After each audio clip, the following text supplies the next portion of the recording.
बेटा आज हम शुरू कर रहे हैं क्लास 11th माइक्रो इकोनॉमिक्स का चैप्टर है थ्योरी ऑफ डिमांड।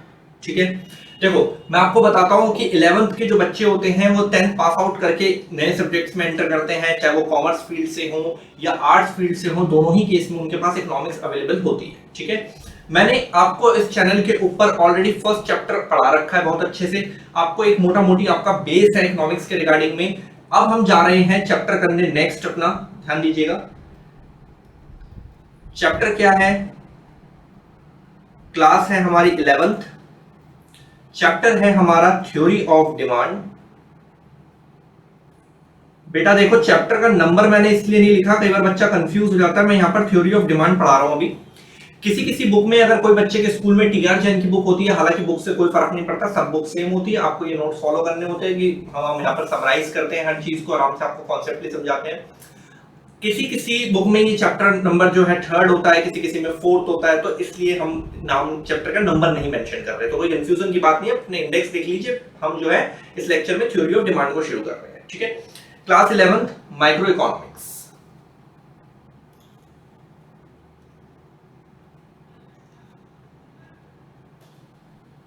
ठीक है बेटा, क्लास 11th माइक्रो इकोनॉमिक्स का थ्योरी ऑफ डिमांड शुरू कर रहे हैं। सर मेरा ना आज बारिश हो रही है, सर बारिश हो रही है बाहर, बड़ा मन कर रहा है आइसक्रीम खाने का। तो मैं कह रहा चलो बेटा आइसक्रीम खाने चलते हैं। तो आप और हम आइसक्रीम खाने गए। मैंने आपसे बोला कि हम एक आइसक्रीम शॉप पे जा रहे हैं, वहां के भैया जो है रमन भैया हैं कोई, बहुत बेहतरीन आइसक्रीम मिलती है वहां पर, बहुत ही बेहतरीन जैसे बोलते हैं, मजा आ जाता है। आप और हम रमन भैया की शॉप पे गए, भैया आइसक्रीम देना। हमने आइसक्रीम ली, हमने पूछा भैया कितने की है? भैया 100 रुपीज की। हमने 100 रुपीज दे दिए। Actually this activity we called demand. Market से हम जो भी गुड्स एंड सर्विसेज जब डिमांड करते हैं, खरीदते हैं, मैगी मैगी मैगी 2 मिनट में, टीवी पे सबने ऐड देखी होगी, आप मैगी का पैकेट लेते हैं, आप सामने वाले को 10 रुपए दे देते हैं, जो भी रेट का आता है, इसे बोलते हैं डिमांड। सर मेरे पापा ने लास्ट मंथ एक नई स्कूटी खरीदी है, आप स्कूटी लेकर घर आ गए, उसको पेमेंट कर दी, this activity we called demand. ठीक है सर, मैं अभी कोचिंग आ रहा था सर, मैंने एक पेन परचेज करा मार्केट से 10 रुपए का, आपने पेन लिया, उसको पैसे दिए, this activity we called demand. तो डिमांड जो इंसान करता है उसको बोलते हैं consumer. Now my first MCQ is demand is a consumer expects activity. Demand करने वाला जो इंसान होता है वो हमेशा कौन होता है? कंज्यूमर होता है। वो आप भी हो, मैं भी हूं, आप भी हो, मैं भी हूं, आपके फ्रेंड्स भी हैं। हम रोज मार्केट से दुनिया भर की गुड्स एंड सर्विसेज खरीदते हैं और उसके लिए पे आउट कर देते हैं। इस एक्टिविटी को हम डिमांड बोलते हैं बेसिकली। ठीक है सर, बहुत इजी कॉन्सेप्ट है ये, तो मतलब मजा आ जाएगा। अरे बिल्कुल मजा आएगा, क्योंकि हम रोज डिमांड करते हैं चीजों की, बस वर्ड को आज कंसीडर कर रहे हैं, हम रोज डिमांड करते हैं, यही हमारा कॉन्सेप्ट है। अब मुझे एक छोटी सी बात बताओ, ठीक है, पहले अभी मैं ब्रीफिंग कर रहा हूं, सारा फेयरली बताऊंगा, फिर आपको पीडीएफ बना के दूंगा इसकी। मेरे को एक छोटी सी बात बताओ, हम जब डिमांड करते हैं, अगर मार्केट में किसी प्रोडक्ट का जो प्राइस है वो लगातार ऊपर जा रहा है, तो ऑडियंस, आप और मैं, ऑडियंस कंज्यूमर आप और मैं, उसको खरीदना क्या कर देंगे सर? कम कर देंगे। जाहिर सी बात है, महंगी होगी तो सर क्यों खरीदूंगा मैं ज्यादा? सर महंगी होगी तो मैं क्यों खरीदूं? प्राइस बढ़ेगा, डिमांड कम होगी। अरे हाँ यार सर बिल्कुल सही बोल रहे हो। आगे सुनो, अब अगर प्राइस कम हो रही है, कोई चीज सस्ती हो रही है थोड़ी सी, तो आप और मैं उसको थोड़ा सा खरीदना क्या करेंगे? ज्यादा, कि यार सस्ती हो रही है, और भी ऑडियंस है, सस्ती हो रही है, चलो खरीद लेते हैं यार, है ना? प्राइस कम, डिमांड ज्यादा। तो ये जो होता है इसको बोलते हैं इनडायरेक्ट रिलेशनशिप, क्योंकि एक एरो ऊपर जा रहा है और एक एरो नीचे जा रहा है। तो this type of relationship we called indirect relationship. जब एक चीज बढ़ती है दूसरी चीज कम होती है, तो इसे इनडायरेक्ट रिलेशनशिप बोला जाता है। ठीक है, तो प्राइस और डिमांड के बीच में इनडायरेक्ट रिलेशनशिप होता है, क्योंकि प्राइस अगर बढ़ती है तो कस्टमर डिमांड कम कर देता है, एंड प्राइस कम होती है तो कस्टमर डिमांड बढ़ा देता है। ठीक है, तो चलिए ये इसको हटा रहे हैं, ये एक समझाने का, मजाक करने का जरिया था, ताकि आपको बेटरली समझ में आए थोड़ा सा। तो चलिए अब मैं लिख रहा हूं यहां पर डिमांड, प्लीज ध्यान देना कि डिमांड होता क्या है, वो देख लेंगे। सबसे पहले मैं यहां बना रहा हूं एक डिमांड शेड्यूल। बेटा बहुत अच्छे से समझना, डिमांड शेड्यूल का मतलब होता है टेबल। शेड्यूल का मतलब होता है बेसिकली टेबल। ठीक है, आराम से समझते हैं। यहां पे लिखा मैंने प्राइस, यहां लिखा मैंने क्वांटिटी डिमांडेड। प्राइस अगर बढ़ रहा है 1 2 3 4 5, प्राइस अगर बढ़ रहा है, प्राइस अगर बढ़ रहा है 1 2 3 4 5, 1 2 3 4 5, सर हमने बताया प्राइस बढ़ेगा हम खरीदना कम कर देंगे, डिमांड कम हो जाएगी, कोई भी चीज हो चाहे। प्राइस बढ़ रही है, पब्लिक डिमांड कम कर रही है। मान लो 1 रुपए पे कोई कस्टमर 50 यूनिट खरीदता था, 1 रुपए कोई कस्टमर मान लो 50 यूनिट खरीदता था, 2 रुपए पे 40 यूनिट खरीदता है, 30 यूनिट खरीदता है, 20 यूनिट खरीदता है, 10 यूनिट खरीदता है, ठीक है। तो जैसे जैसे प्राइस बढ़ता गया, ध्यान से सुनिएगा, जैसे जैसे प्राइस बढ़ता गया बंदे ने यूनिट्स खरीदना क्या कर दी है, कम कर दी है। क्योंकि यार चीजें फिर महंगी पड़ती हैं, जब रेट्स बढ़ते हैं तो थोड़ा सा बंदे के ऊपर प्रेशर आता है और वो डिमांड क्या कर देता है मेरे भाई, कम कर देता है। बहुत कंफर्टेबल है यार, कंज्यूमर यही काम करता है बचपन से। अब सुनो, प्राइस बढ़ा, डिमांड क्या हुई है, कम। एक एरो ऊपर जा रहा है, एक एरो नीचे जा रहा है, कैसा रिलेशनशिप हो गया, इनडायरेक्ट। तो हम क्या लिखेंगे, इनडायरेक्ट को इनवर्स भी बोलते हैं, inverse relationship between price and, please ध्यान देना, price and quantity demanded, price and quantity demanded. उम्मीद करता हूं यहां तक आपको कोई कंफ्यूजन नहीं होगा। पहली स्लाइड पे डिमांड का बहुत अच्छा बेस बनेगा। हम मार्केट से, अभी सुबह होगी, फिर आप जाओगे मार्केट में, कोई चीज खरीदोगे, पैसे दोगे, this is demand, you are a consumer, ठीक है, कंज्यूमर की एक्टिविटी है। अब देखो, इतना इनवर्स रिलेशनशिप आगे आपको समझ में, एरोस के कॉन्सेप्ट समझ में आ गए।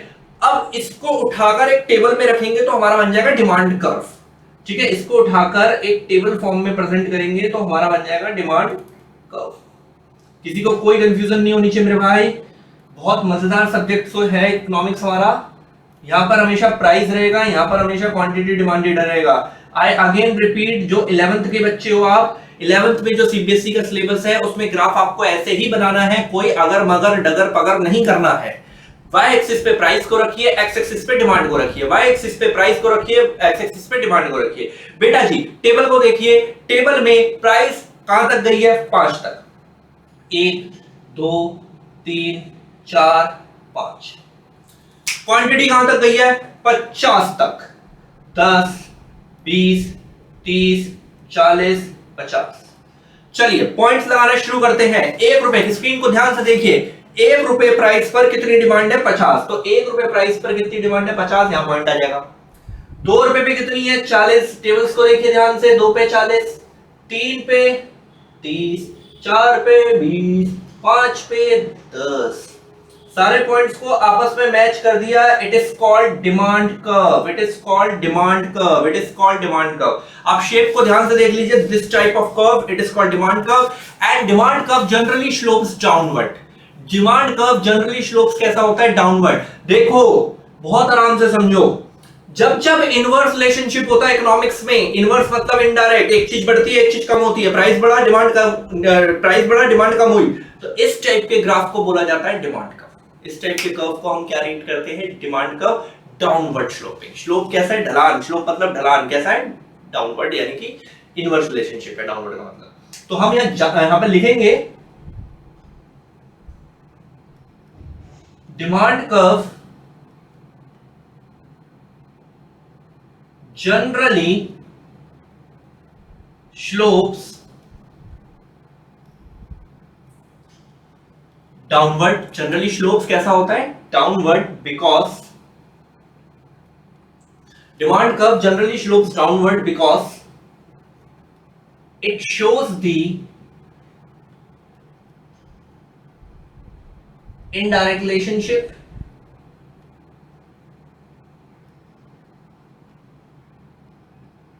बिटवीन, बेटा इसका मतलब बिटवीन है, indirect relationship between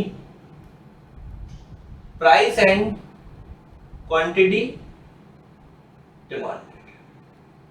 price and quantity demanded के बीच में इनडायरेक्ट रिलेशनशिप है, एक बढ़ता है दूसरा कम होता है। उम्मीद करता हूं, अभी देखो ये जो स्लाइड चल रही है बहुत स्लो चल रही है, आपको कॉन्सेप्ट समझाया जा रहा है, चैप्टर जैसे स्टार्ट हो रहा है। तकरीबन आपको ये एग्जामिनेशन में 6 मार्क्स का पूछा जाता है पेपर के अंदर। बहुत मजेदार तरीके से मैं आपको समझाने की कोशिश करूंगा। मोटा मोटी आपके दिमाग में बैठ चुका है कि डिमांड क्या है, जो हम चीजें खरीद रहे हैं मार्केट से वही डिमांड है इन शॉर्ट। बस कर्व बनाना आ गया, टेबल बनानी आ गई, ये डिमांड कर्व हो गया, जनरली स्लोप डाउनवर्ड हो गया। अच्छा अब एक चीज समझो, बहुत प्यार से समझो, यहां पर एक नंबर का क्वेश्चन आया, जो मैं बॉक्स में फिल करने वाला हूं, ठीक है, जो बॉक्स में फिल करने वाला हूं। क्वेश्चन ये होता है कि demand is a flow concept. कौन सा कॉन्सेप्ट है? Demand is a flow concept. Sir मेरे को समझ में नहीं आया, what is the meaning of flow? बेटा देखो, एक बात बताओ, आप अभी मेरा लेक्चर देख रहे हो, पढ़ाई कर रहे हो, क्या मार्केट में डिमांड रुकी हुई है अभी? सर हो रही है, कैसी बातें कर रहे हो? आप रात को सो रहे हो, क्या रात को 3 बजे मार्केट में कोई गुड्स एंड सर्विसेज खरीदी बेची नहीं जा रही है? सर जा रही है, बिल्कुल जा रही है। आप 10 दिन के लिए बाहर गए हुए हो, तो क्या मार्केट में चीजें नहीं? अच्छा एक बात और बता दो सिंपल, जैसी मार्केट में गुड्स एंड सर्विसेज आज खरीदी जा रही है, पब्लिक मांग रही है, क्या आज से 100 साल बाद ये चीजें बंद हो जाएंगी? सर दुनिया तो हमेशा चलेगी, हम रहे ना रहे 100 साल बाद भी लोग मार्केट से पैसा देके चीज खरीदेंगे, डिमांड रहेगी। क्या आज से 100 साल पहले चीजें नहीं खरीदी जाती थी मार्केट से? सर बिल्कुल खरीदी जाती थी, क्यों नहीं खरीदी जाती थी?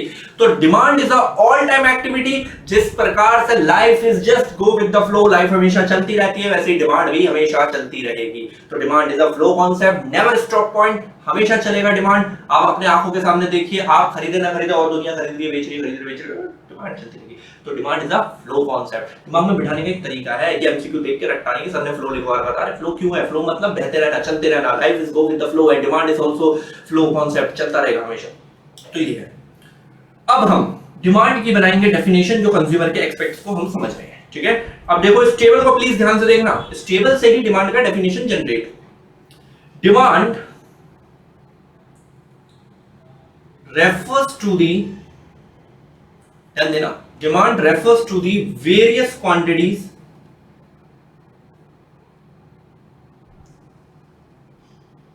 Demand refers to the various quantities. ये दिख रहा है आपको टेबल के नीचे, वेरियस क्वांटिटीज है 50, 40, 30, 20, 10।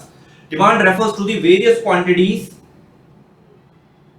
दैट अ कंज्यूमर, करने वाला इंसान कौन है?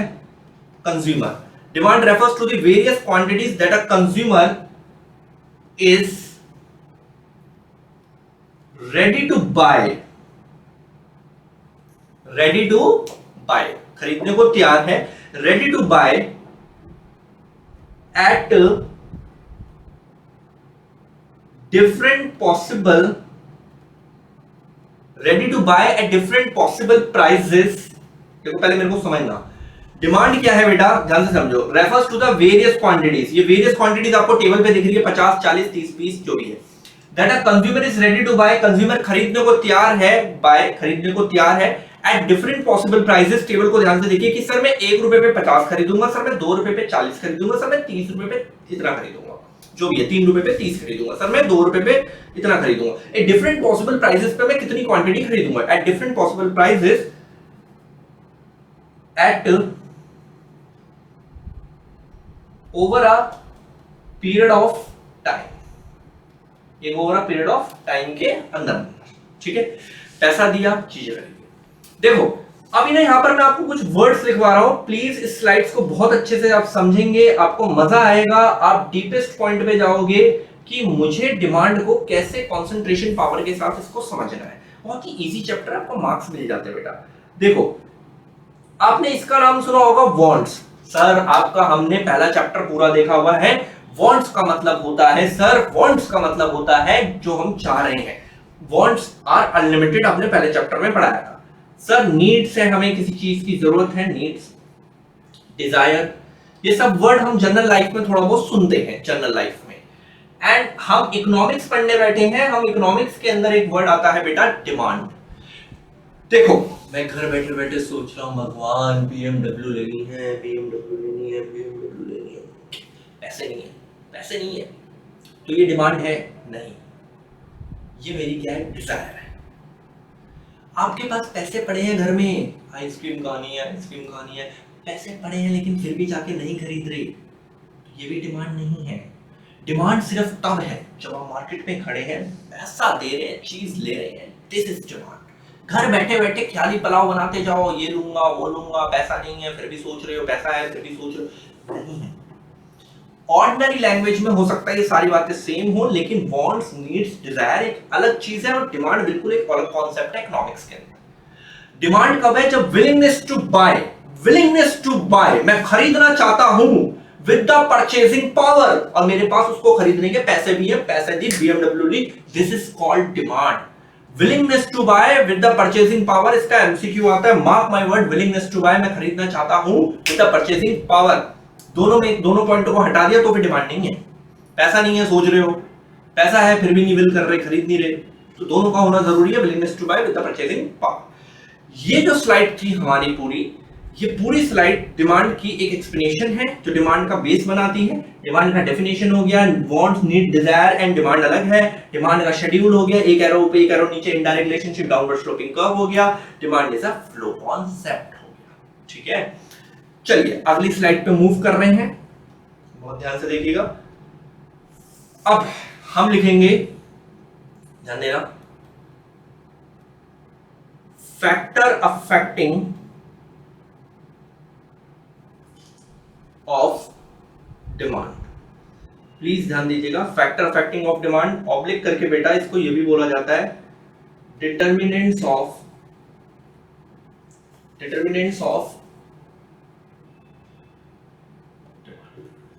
Factor affecting of demand, oblique करके इसको ये भी बोला जाता है determinants of demand, and oblique या ओवर करके हम इसको ये भी लिख सकते हैं बेटा फंक्शन ऑफ डिमांड। यहां से चैप्टर का बहुत बड़ा बेस शुरू होगा, ध्यान से समझिएगा। देखो हेडिंग को ध्यान से पढ़िए। सबसे पहले मैं यहां पे लिखूंगा एक चीज, प्लीज ध्यान से देखिएगा। एक होता है इंडिविजुअल डिमांड,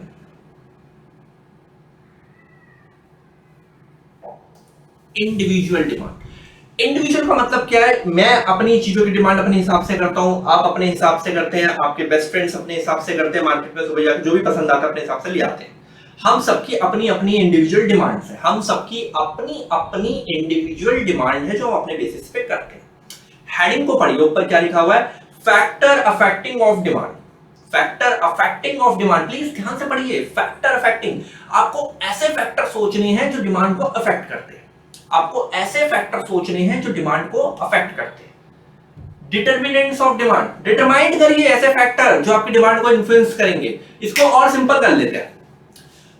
मान लो आप लोगों ने किसी चीज की डिमांड कम कर दी, मान लो आप लोगों ने किसी चीज को खरीदना कम कर दिया, और हो सकता है कि कोई चीज मैंने खरीदना ज्यादा कर दी, आप लोगों ने कम कर दी, मैंने ज्यादा कर दी। तो ऐसा क्या परिवर्तन हुआ आपकी लाइफ में कि आपने उस चीज की डिमांड कम कर दी? सर हो सकता है प्राइस बढ़ गए हमारी चीजों के, इसलिए मैंने कम कर दी, राइट। सर हो सकता है हमारी इनकम कम हो गई हो, इसलिए मैंने खरीदना कम कर दिया सर, तो पॉइंट। सर हो सकता है मेरे को टेस्टी ना लग रहा हो वो सामान, मैंने इसलिए लेना बंद कर दिया, आपको अच्छा लग रहा है इसलिए आप ज्यादा ले रहे हो। तो ये कुछ फैक्टर है ना जिनकी वजह से डिमांड इफेक्ट हो सकती है। प्राइस है, इनकम है, टेस्ट है। थोड़ा मोटा दिमाग बनाओ यार, सोचो कि हाँ भाई ये कुछ फैक्टर हैं जिनकी वजह से डिमांड इफेक्ट होती है। ये लिखा हुआ उसने ऊपर हेडिंग। अब इस ऐसे 5 फैक्टर हैं जो इंडिविजुअल, तुम्हारी मेरी तुम्हारे फ्रेंड्स की इंडिविजुअल की डिमांड को अफेक्ट करते हैं। लिखने का तरीका DX, D का मतलब बेटा डिमांड है, X का मतलब कोई भी कमोडिटी है, F का मतलब होता है factor. I again repeat, F का मतलब फैक्टर है। 5 फैक्टर है बेटा, PX, PR, Y, T, E। 5 factor individual demand को अफेक्ट करते हैं। PX, PR, Y, T, E। देखो इसको ना थोड़ा आपको बिल्कुल आराम से स्क्रीन को पॉज करो, वीडियो को मन में बोलो PX, PR, फिर स्पीड पकड़नी है, PX, PR, Y, T, E, PX, PR, Y, T, E। Sir ये है क्या? PX मतलब price of the commodity, PR मतलब price of the related goods. एक एक करके सुनाया जाएगा, ये पांचों होने के बाद ही लेक्चर और क्लास खत्म होगी। Y इनकम, Y क्या है? इनकम। T से टेस्ट एंड प्रेफरेंसेस, T से टेस्ट एंड प्रेफरेंसेस। E से एक्सपेक्टेशन, घबराना नहीं है, बस आपको 5 पहले याद करने हैं स्पीड से। PX, PR, Y, T, E। Y से इनकम होता है भाई, Y से इनकम होता है, I से नहीं होता, I से इन्वेस्टमेंट होता है। कई बार बच्चा कंफ्यूज रहता है, I से इन्वेस्टमेंट होता है इकोनॉमिक्स के अंदर। अब इनको सीखेंगे धीरे धीरे करके कैसे खोला जाएगा, यही खोलना है पूरा। ये सारे 5 फैक्टर हैं जो हमारी डिमांड को अफेक्ट करेंगे। ट्रिक देखिए जी ध्यान से, ट्रिक देख लीजिए प्लीज।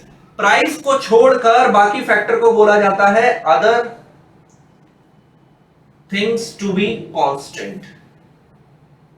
प्लीज ध्यान दीजिएगा प्लीज। प्राइस को छोड़कर जो बाकी फैक्टर हैं जिनके नीचे मैंने मार्केबल करा है, प्राइस को छोड़कर बाकी फैक्टर को बोला जाता है other things to be constant.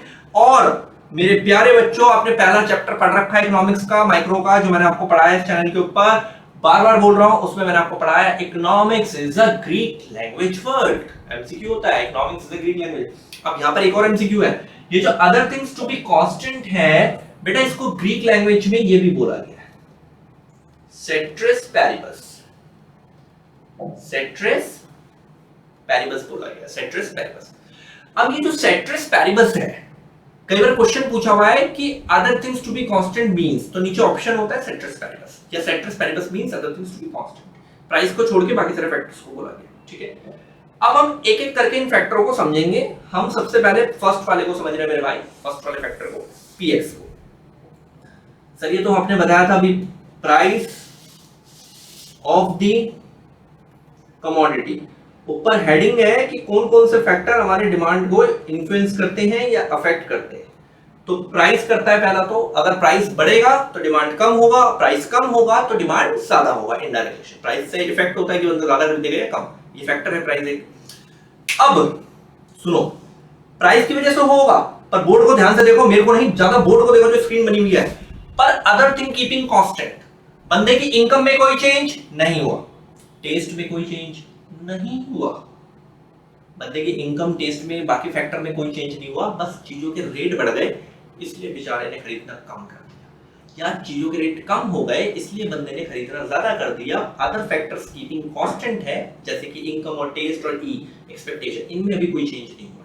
जब भी प्राइस की बात होती है तो अदर बाकी सारे फैक्टर कांस्टेंट है, बस प्राइस की वजह से उसने ऐसा करा कि प्राइस कम हुई तो डिमांड ज्यादा कर दी, या प्राइस ज्यादा हुई तो डिमांड कम कर दी। तो बेटा पहली लाइन मेंशन करूंगा, other things to be constant. ध्यान दीजिएगा, पहला फैक्टर जो एक्सप्लेन हो रहा है, when the price of a commodity,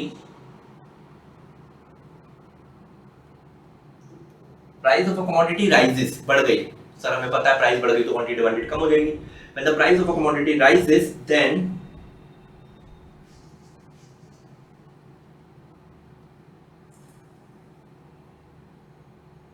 quantity demanded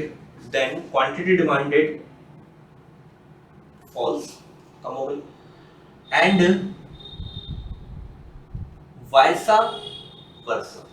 मेरे प्यारे बच्चों 11th के, क्योंकि आप अभी जस्ट न्यू स्टूडेंट्स होते हो, नया सब्जेक्ट होता है, वाइसा वर्सा का मतलब होता है जो आगे मैंने लाइन लिखी है उसका अपोजिट, कि अगर प्राइस कम होगी तो डिमांड ज्यादा होगी। तो आप पूरी लाइन रिपीट नहीं करते हैं, पेपर में भी लिख सकते हैं, अगर बच्चा पूछता तो पेपर पे लिख सकते हो, एक लाइन लिखिए vice versa, it is good, ठीक है। Other things to be constant, when the price of a commodity rises then quantity demanded falls and vice versa. अब हम दूसरा एलिमेंट एक्सप्लेन करेंगे, PR. What is the meaning of PR? आप please ध्यान से समझिएगा। पीआर का मतलब होता है, वेट, पीआर का मतलब होता है बेटा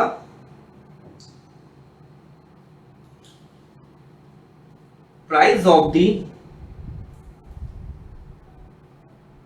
related good.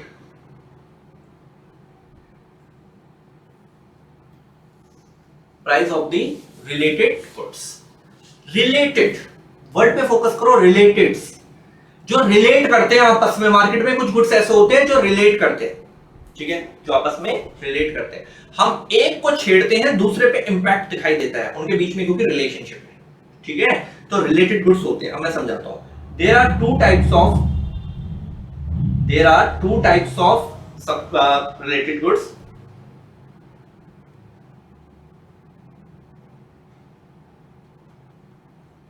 To types of related goods, ठीक है मेरे भाई। दो टाइप के गुड्स है मेरे बेटा। एक का नाम है, ध्यान से समझिएगा, इसके अंदर ए, पहला होता है बेटा सब्स्टिट्यूट गुड्स। आपको सारे इंपैक्ट्स ध्यान से पढ़ने हैं जो डिटरमिनेंट्स है, यही पूरे चैप्टर की नींव है। सब्स्टिट्यूट गुड्स, नाम से पकड़ो, सब्स्टिट्यूट, सब्स्टिट्यूट, सब्स्टिट्यूट, जो एक दूसरे की जगह पे ट्यूट हो जाते हैं। सर मेरा ना चाय पीने का मन कर रहा है, चाय नहीं मिली तो क्या पी सकता है उसकी जगह? कॉफी। चाय की जगह कॉफी यूज हो सकती है, this is called substitute goods. एक की जगह दूसरा ट्यूट हो गया। सर बॉल पेन नहीं मिल रहा तो बेटा जेल पेन यूज कर ले, बॉल पेन की जगह gel pen, substitute goods. Sir Pepsi नहीं मिल रही, कोका कोला लिया हूं, बेटा लिया क्या हो गया, पेप्सी की जगह कोक इस्तेमाल कर लेंगे, क्या दिक्कत है। It is called substitute goods which can be used in the place of each other. It is related goods. अगर हमें चाय नहीं मिल रही हम कॉफी पी लेंगे, हमें पेप्सी नहीं मिल रही हम कोक ले लेंगे, हमें जेल पेन नहीं मिल रहा हम बॉल पेन ले लेंगे। Substitute goods are those goods which can be used in the place of each other. तो हम लिख रहे हैं अब, बहुत सिंपल है और ये सब आप बचपन से देखते आ रहे हो, बचपन से देखते आ रहे हो। Substitute goods are those goods which can be used in the place of each other. Substitute goods are those goods which can be used in the place of each other. Example के तौर पे tea coffee, Pepsi Coca Cola, gel pen ball pen,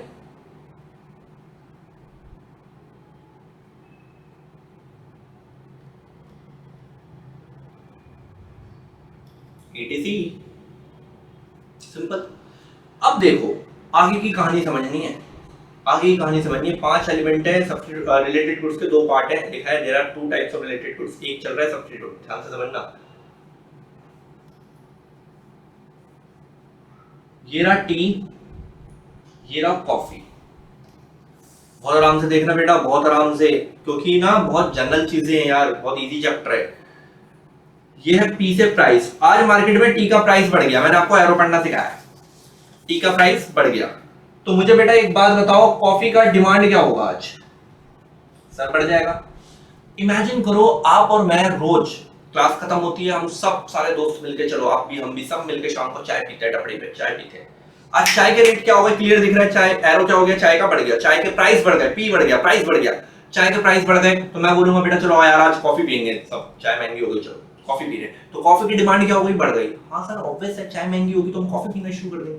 तो चाय की price बढ़ी, coffee की demand बढ़ी, दोनों एरो आपको दिख रहा है स्क्रीन पे, दोनों एरो ऊपर जा रहे हैं, दोनों एरो सेम डायरेक्शन में है, दोनों एरो सेम डायरेक्शन में है। तो इस टाइप के रिलेशनशिप को बोला जाता है direct relationship, direct oblique positive relationship. तो एक नंबर का बेटा एमसीक्यू बनता है कि एक नंबर का एमसीक्यू बनता है कि सब्स्टिट्यूट गुड्स के बीच में कैसा रिलेशनशिप होता है, डायरेक्ट। क्लियर दिख रहा है, सिंपल है। अब ध्यान से सुनना, ठीक है। बी पॉइंट, दूसरे गुड्स का नाम होता है कॉम्प्लीमेंट्री गुड्स। एक मिनट, दूसरे गुड्स का नाम होता है बेटा कॉम्प्लीमेंट्री गुड्स।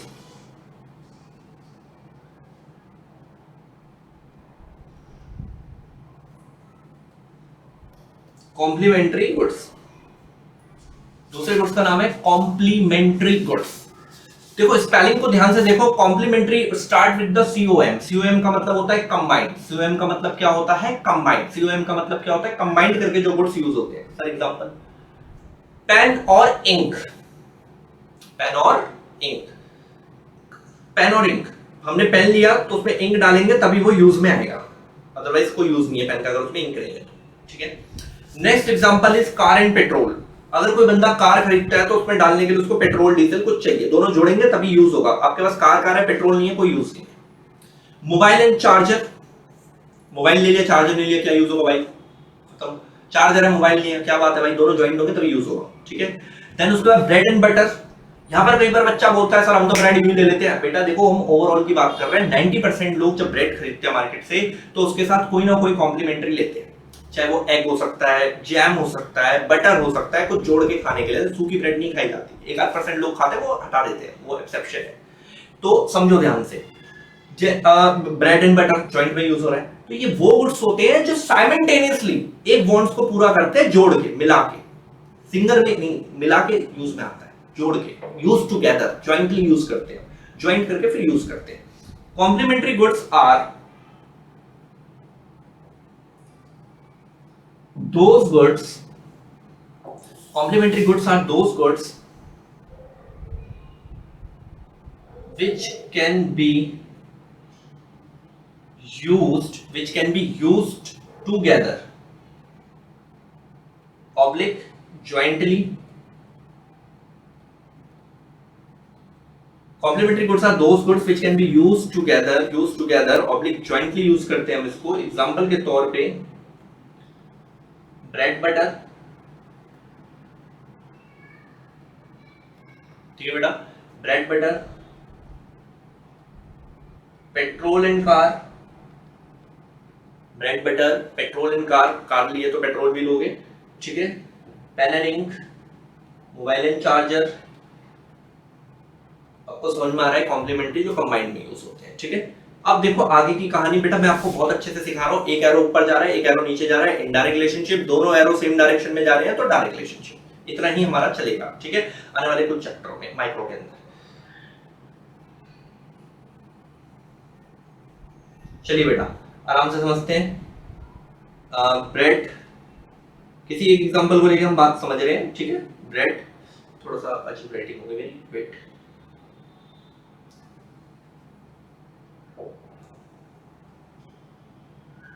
Bread butter.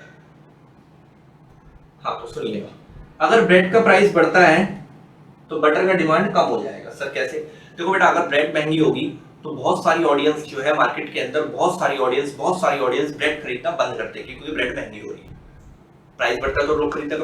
अब जब पब्लिक ब्रेड ही नहीं खरीदेगी तो बटर क्यों खरीदने लगी मेरे भाई? ओके सर, जब बहुत सारे लोगों ने ब्रेड ही नहीं खरीदी तो उस पर लगाने के लिए बटर नहीं खरीदेंगे तो बटर की डिमांड ऑटोमेटिकली क्या होगी मार्केट के अंदर? कम होगी. एक एरो ऊपर जा रहा है, एक एरो नीचे जा रहा है, एक एरो ऊपर जा रहा है, एक एरो नीचे जा रहा है. तो कॉम्प्लीमेंट्री गुड्स के अंदर कैसा रिलेशनशिप देखने को मिल रहा है हमें? इनडायरेक्ट. एंड प्लीज बेटा, इनडायरेक्ट को हम नेगेटिव भी बोल सकते हैं बेटा, इनवर्स भी बोल सकते हैं. Inverse relationship,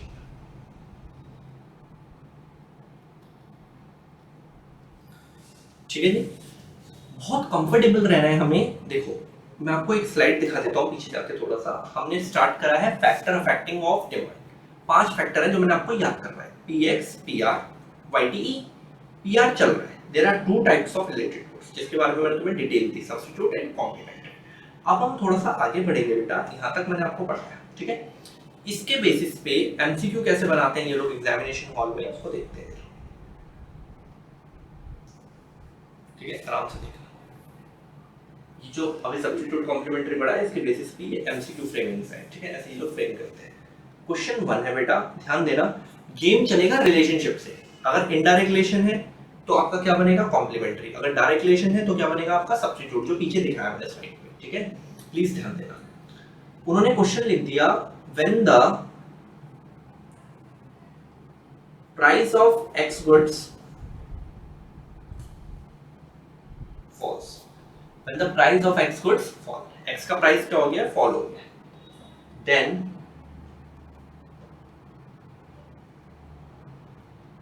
demand for Y goods also falls.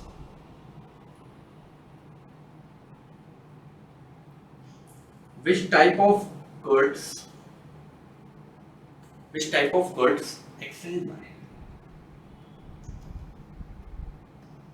Type of goods extend बताना है, ठीक है. When the price of X goods falls, then demand for Y goods also fall. Which type of goods extend Y? किस type के goods हैं extend Y ये बताना है. देखो, when the price of X goods fall, price X का नीचे चला गया, then डिमांड भी Y का नीचे चला गया. दोनों एरो नीचे जा रहे हैं, दोनों एरो नीचे जा रहे हैं, दोनों एरो नीचे जा रहे हैं. सर ये डायरेक्ट रिलेशनशिप है, सर ये डायरेक्ट रिलेशनशिप है, सर ये डायरेक्ट रिलेशनशिप है. और डायरेक्ट रिलेशनशिप किसके बीच में पाया गया? आप स्क्रीन पे देख सकते हैं. सब्स्टिट्यूट गुड्स है मेरे भाई, ये सब्स्टिट्यूट गुड्स है. टी कॉफी करके तो बड़ा मजा आता है, लेकिन वो एक्स वाई करके पूछता है पेपर में, तो आपको एरोस पे रहना है. देखो क्वेश्चन में क्लियर दिखा है कि दोनों एरो नीचे गए हैं, डायरेक्ट रिलेशनशिप है. और डायरेक्ट रिलेशनशिप किसके अंदर पाया गया? यहाँ पे क्लियरली मेंशन आपको दिख रहा है, सब्स्टिट्यूट गुड्स. तो इस टाइप में आपको समझना है क्वेश्चनों को. तो अब हम यहाँ रिप्लाई लिख देंगे, X and Y are substitute goods, ठीक है. क्वेश्चन नंबर 2 है, ध्यान से समझना बेटा, बहुत मजा आएगा, बस कंसंट्रेशन पावर अच्छी होनी चाहिए। क्लास थोड़ी लंबी रहेगी क्योंकि शुरू हो रहा है चैप्टर, तो ये पांचों फैक्टर मुझे बताने पड़ेंगे आज में। तो देखो बेटा, when the price of W goods falls, then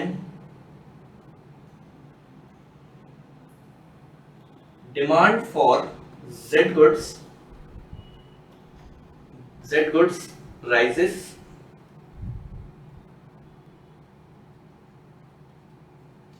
Which type of goods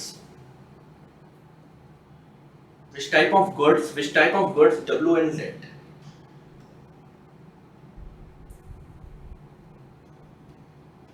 sir ये मैं बताऊंगा, बताओ भाई, बताओ। When the price of W goods fall, ये नीचे गया, then demand for Z goods rise। Sir एक नीचे जा रहा है, एक ऊपर जा रहा है, ऐसा होता है कॉम्प्लीमेंट्री गुड्स के अंदर। सर ये देखो स्लाइड क्लियरली दिख रहा है, एक ऊपर एक नीचे। इनडायरेक्ट रिलेशनशिप किसमें दिख रहा है आपको? कॉम्प्लीमेंट्री गुड्स के अंदर आपको किसका दिख रहा है? इनडायरेक्ट रिलेशनशिप दिख रहा है। ठीक है, चलिए आगे बढ़ते हैं। इनडायरेक्ट रिलेशनशिप का क्वेश्चन है, क्लियरली दिख रहा है आपको। इनडायरेक्ट रिलेशनशिप ब्रेड बटर करके नहीं पूछता, मैं बार बार बोल रहा हूं आपसे, इस टाइप के एक्स वाई करके क्वेश्चंस पूछता है, तो आप अवेयर रहेंगे पहले से। W and Z are complementary,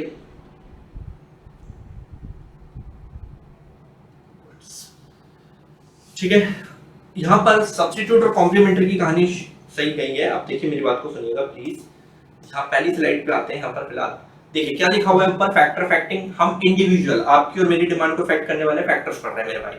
ठीक है बेटा, कितने होते हैं सर? 5 होते हैं। Px आपने पढ़ा दिया हमें, Pr सर आपने वो भी पढ़ा दिया अच्छे से। सर अब y पढ़ाएंगे। सर हमें याद है y से इनकम होता है, सर I से नहीं होता, I से इन्वेस्टमेंट होती है, इकोनॉमिक्स में हम बता चुके हैं। ठीक है, तो y से इनकम। अगर आपकी इनकम बढ़ेगी तो आपकी डिमांड भी क्या होगी बेटा? बढ़ेगी। इतना तो बेसिक्स है। सर अगर किसी इंसान की इनकम कम हो रही है, मेरे दोस्त की इनकम कम हो रही है, तो बेटा वो डिमांड भी क्या कर देगा? मार्केट से चीजों की थोड़ी सी कम कर देगा। ऑब्वियस सी बात है, इनकम एक ऐसा फैक्टर है जो ऊपर मेंशन है बोर्ड पे, इनकम भी एक ऐसा फैक्टर है जो किसी की डिमांड को अफेक्ट करता है। ठीक, तो अब चलते हैं हम आगे और तीसरा पॉइंट समझेंगे वाई का, यानी कि इनकम का। चलिए बेटा, थर्ड पॉइंट समझ रहे हैं हम लोग, वाई। प्लीज ध्यान दीजिएगा, यहां पर आपको थोड़ा सा अवेयरनेस पे ध्यान देना पड़ेगा। वाई का मतलब होगा इनकम ऑफ द बायर्स, और वो बायर्स आप हो, मैं हूं, अच्छे से फील करना है, या कंज्यूमर भी लिख सकते हैं। सर ये तो बहुत सिंपल है। हाँ बेटा, बस एक बात मेरी सुननी है, बाकी सब सिंपल है इसमें। ठीक है, तो देखिए हम सिंपल लिखते हैं, when the income of a household या बायर्स आप, when the income of a household increases, then, ये तो मुझे पता है, then demand increases। अब मेरी line, then demand increases for, ये है मेरा question, then demand increases for normal goods, demand increases for normal goods, demand increases for normal goods। Sir ये क्या सीन है? नॉर्मल गुड्स एंड वाइस वर्सा। देखो बेटा, अब सिखाऊंगा तुम्हें अच्छे से, अब पड़ेगी तुम्हें मेरी जरूरत। इजी नहीं है, अब धीरे धीरे चलेंगे, मजा आएगा। 2 प्रकार के गुड्स होते हैं इनकम के केस में, नीचे लिख रहा हूं बेटा अच्छे से पूरा। एक होता है नॉर्मल गुड्स, एक होता है इंफीरियर गुड्स।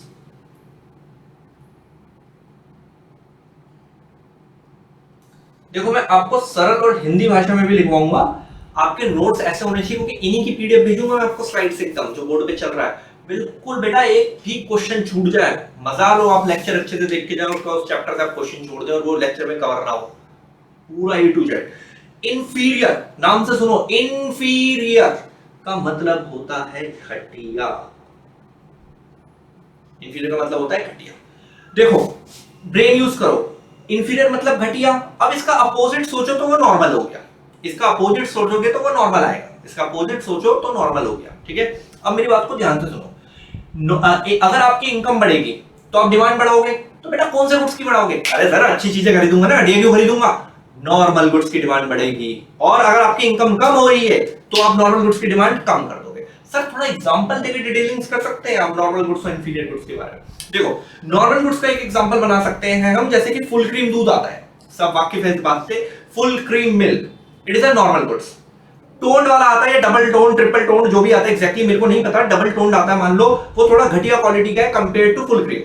अब अगर आपके पापा जी की सैलरी धमाधम सैलरी बढ़ रही है पापा की, तो पापा डिमांड बढ़ाएंगे, कौन से गुड्स की बढ़ाएंगे? नॉर्मल गुड्स की। तो इनकम जैसे जैसे बढ़ेगी तो कौन से गुड्स की डिमांड बढ़ेगी? नॉर्मल गुड्स की।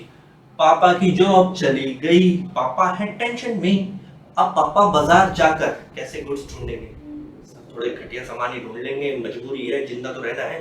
तो जैसे जैसे हमारी इनकम कम होती है तो घटिया चीजों की डिमांड यानी कि इंफीरियर गुड्स की डिमांड बढ़ती है। कॉमन सेंस, मेरे पास बहुत पैसे आएंगे तो मैं ब्रांडेड चीजें लूंगा, मजेदार चीजें लूंगा, नॉर्मल गुड्स की डिमांड बढ़ाऊंगा। मेरे पास पैसा नहीं है, तो मेरे पैसा नहीं है, मेरे पास क्राइसिस चल रही है, तो मैं बाजार जाके थोड़े खर्चे बचाऊंगा, घटिया चीजों की डिमांड बढ़ाऊंगा।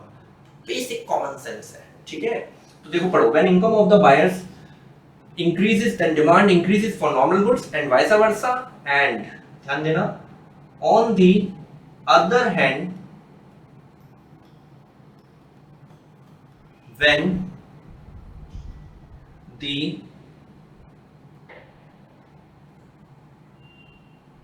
income of a buyer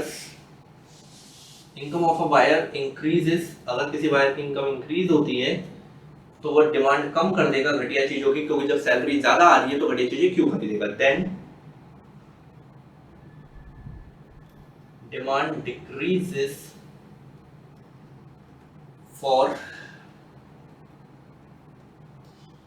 inferior goods, और नीचे मेंशन है हिंदी भाषा में इंफीरियर मतलब घटिया, इंफीरियर गुड्स एंड वाइसा। आई बात समझ में? चलिए मेरे प्यारे बच्चों, नॉर्मल गुड्स का मैंने तुम्हें एक एग्जांपल समझाया था, अब हम नॉर्मल गुड्स की डेफिनेशन पे भी बातें करेंगे। देखो ध्यान से समझना बेटा, क्वेश्चन नहीं छूटेगा आपका, प्लीज ध्यान से देखना, ठीक है? नॉर्मल गुड्स में क्या होता है? इनकम के साथ लिंक होता है। प्लीज इसका जो रिलेशनशिप बन रहा है वो इनकम के साथ बन रहा है, बहुत अच्छे से समझिएगा। पापा जी की इनकम बढ़ गई, पापा जी की इनकम बढ़ गई तो पापा नॉर्मल गुड्स खरीदना भी बढ़ा देंगे, दोनों एरो ऊपर। कैसा रिलेशनशिप? डायरेक्ट। सर ये तो याद हो चुका है हमें, डायरेक्ट रिलेशनशिप किन दोनों के बीच में है? Income and demand. प्लीज ध्यान देना, नॉर्मल गुड्स लिंक किसके साथ करता है? इनकम के साथ। किसके साथ लिंक कर रहा है? इनकम के साथ डायरेक्ट रिलेशनशिप है इनकम और डिमांड में। तो normal goods are those goods which shows the, क्या शोज दी? डायरेक्ट को क्या भी बोल सकते हैं? पॉजिटिव रिलेशनशिप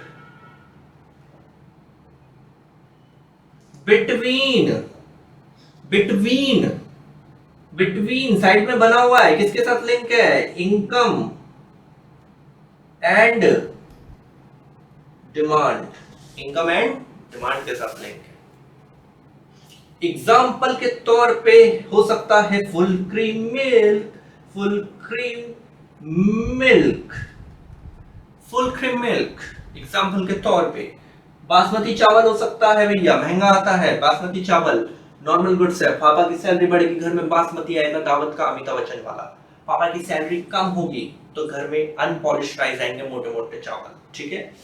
अब आते हैं घटिया जो है हमारा इंफीरियर, उसके ऊपर। यहां पे लिखा मैंने इनकम, यहां पे लिखा मैंने डिमांड। पापा जी की इनकम जो है इस महीने बढ़ गई है, तो पापा जी घटिया चीजें खरीदना कम कर देंगे, क्योंकि पापा थोड़ा से हवाबाजी करेंगे कि नहीं हमारी सैलरी बढ़ गई है, अब हम घटिया चीजें कम खरीदेंगे, बढ़िया चीजें खरीदेंगे। तो ऐसे इनकम ज्यादा है तो घटिया चीजें मैं क्यों खरीदूं, ठीक है? एक एरो ऊपर जा रहा है, एक एरो नीचे जा रहा है, इनडायरेक्ट रिलेशनशिप है। किन दोनों के बीच में है indirect relationship? Income and demand के बीच में। Inferior goods are those goods which shows the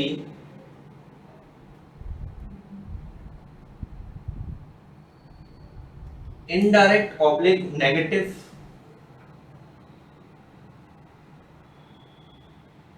negative relationship between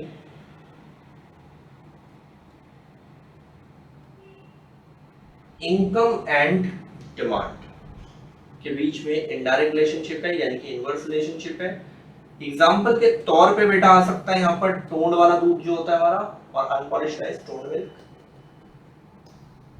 ठीक है जी, PX PR Y T E, PX PR Y T, Y को एक्सप्लेन करा मैंने। और वाई से रिलेटेड एमसीक्यू देखेंगे, ये नॉर्मल गुड्स और इंफीरियर गुड्स को प्लीज ध्यान से देख लीजिए, इसके बेसिस पे एमसीक्यू ध्यान से देखना। देखिए एमसीक्यू कुछ ऐसे लिखता है वो,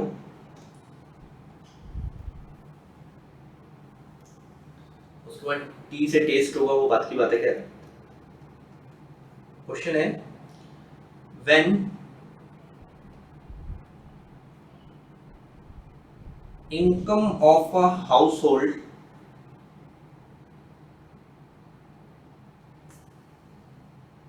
falls, then demand also falls. Which type of goods used by household, किस टाइप का गुड्स यूज कर रही है हाउसहोल्ड। ठीक है, देखो यहाँ पर पढ़ते हैं फिर से। Income of a household fall, income नीचे गई है, डिमांड भी नीचे गई है। कैसा रिलेशनशिप है? डायरेक्ट। कैसा रिलेशनशिप है? डायरेक्ट। सर आपने अभी पढ़ा था डायरेक्ट रिलेशनशिप नॉर्मल गुड्स के केस में होता है, डायरेक्ट रिलेशनशिप नॉर्मल गुड्स के केस में होता है, क्लियरली दिख रहा है स्क्रीन पर। चलिए, पापा की सैलरी कम हो गई तो पापा कौन से गुड्स खरीदना कम कर देंगे? नॉर्मल। और यही बोला है, सैलरी कम हुई गुड्स भी खरीदना कम कर दिए, मतलब नॉर्मल गुड्स था, बेचारे टेंशन में आ गए। यानी कि फुल क्रीम, पैसा कम फुल क्रीम भी आना कम, normal goods like full cream. ठीक है, बस इजी सी क्वेश्चन है जो पीछे पढ़ाए हैं। When income of a household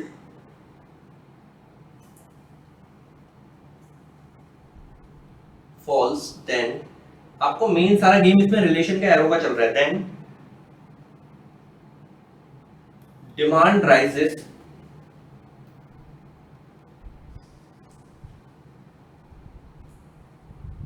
which type of goods used by household, इस टाइप का गुड्स हाउसहोल्ड यूज कर रहे हैं। ठीक है, चलिए तो देखिए इसमें बहुत सिंपल करते हैं, इसको भी समझते हैं। Income of a household decrease then demand increase, एक एरो ऊपर जा रहा है एक एरो नीचे जा रहा है, it is a indirect relationship. Indirect relationship income के साथ है, इनडायरेक्ट रिलेशनशिप, ध्यान देना कंफ्यूजन नहीं चाहिए कोई। इनकम के साथ रिलेट हो रहा है तो इंफीरियर गुड्स है, इंफीरियर मतलब घटिया गुड्स है। पापा की सैलरी गिर गई इसलिए जाके ज्यादा चीजें लेकर आ रहे हैं, कौन सी ज्यादा चीजें लेकर आएंगे? घटिया चीजें, तो घटिया चीजों की डिमांड बढ़ा दी, तो इसे बोलते हैं इंफीरियर गुड्स। इंफीरियर मतलब बेटा घटिया होता है, टोन में सैलरी कम टोन ज्यादा आएगा घर में, देख रहे हैं ना, यही हुआ है सिचुएशन में, इंफीरियर गुड्स। मेरे भाई मैंने आपको पीएक्स समझा दिया पूरा, पीआर समझा दिया, वाई समझा दिया, सर टी से taste and preferences, taste and preferences. अब अगर चौथा पॉइंट, ये इजी है जल्दी निकल जाएंगे बेटा, टेस्ट एंड प्रेफरेंसेस। अगर किसी बच्चे को मोमोज बहुत ज्यादा पसंद हैं, सर मुंह में पानी आ गया, तो वो उस चीज की डिमांड क्या करेगा? ज्यादा। अगर किसी बच्चे को मोमोज बहुत ज्यादा पसंद है, लगा के चटनी खा जाता है, दबा के मजा आता है उसको, तो वो उसकी डिमांड भी क्या करेगा मार्केट में? ज्यादा। मतलब अगर किसी इंडिविजुअल को टेस्ट में फेवरेबल चेंज है, टेस्ट में कैसा चेंज है? फेवरेबल, तो डिमांड क्या होगी? ज्यादा। अनफेवरेबल है, मुझे मोमोज प्रैक्टिकली मुझे मोमोज नहीं पसंद है, मुझे सीरियसली, तो मेरे टेस्ट में अनफेवर चेंज है, तो मैं डिमांड क्या कर दूंगा? कम कर दूंगा। मैं डिमांड क्या कर दूंगा? कम। तो देखो, when the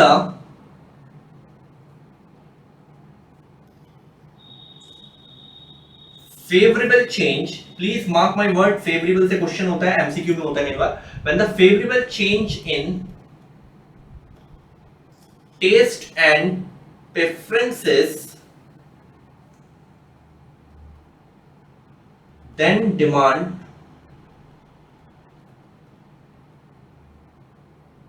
increases, then demand increases. And when the unfavorable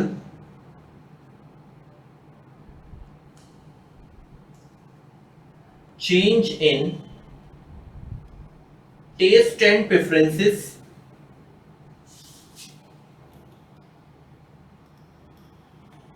when the unfavorable change in taste and preferences, then demand decreases. Simple है, मोमोज का एग्जांपल है। चलो जी सर, PXPRYTE, सर ई से होता है एक्सपेक्टेशन। हम पढ़ रहे हैं किसी भी इंडिविजुअल की डिमांड कैसे इफेक्ट हो सकती है, तो ये फैक्टर्स हैं जो आपको पढ़ाए जा रहे हैं। एक्सपेक्टेशंस, एक्सपेक्टेशंस मतलब होता है बेटा संभावनाएं। आप सबको ये एक्सपेक्टेशन है कि 10 दिन बाद पेट्रोल के रेट बहुत ज्यादा बढ़ने वाले हैं। 10 दिन बाद पेट्रोल के रेट बहुत ज्यादा बढ़ने वाले हैं, एक्चुअली बढ़ भी रहे हैं। 10 दिन बाद आपको ऐसा लगता है कि और पेट्रोल के रेट बढ़ेंगे, तो आप अभी डिमांड क्या कर देंगे, सर बढ़ाएंगे। 10 दिन का वेट क्यों, अभी थोड़ा ज्यादा खरीद लेता हूं। अब अगर आपको ऐसा लगता है कि कोई मोबाइल फोन है 2 महीने बाद बहुत सस्ता होने वाला है, आपको ऐसा लगता है कि कोई मोबाइल फोन है 2 महीने बाद बहुत सस्ता होने वाला है, तो आप डिमांड क्या करेंगे, अभी कम कर देंगे, 2 महीने बाद लेंगे। Common sense. मुझे लगता है कि 3 महीने बाद गोल्ड बहुत सस्ता होगा, तो मैं वेट करूंगा तब लूंगा, है ना, क्योंकि फ्यूचर में रेट कम हो जाएंगे।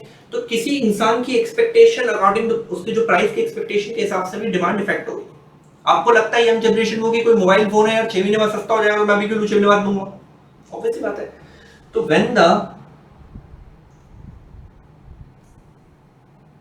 when the buyers expect कर रहा है that price decrease in future, when the buyers expect that price decrease in future में प्राइस कम होगा, then अभी डिमांड को कम कर देगा, फ्यूचर का वेट करेगा, then demand decreases at current price and vice versa।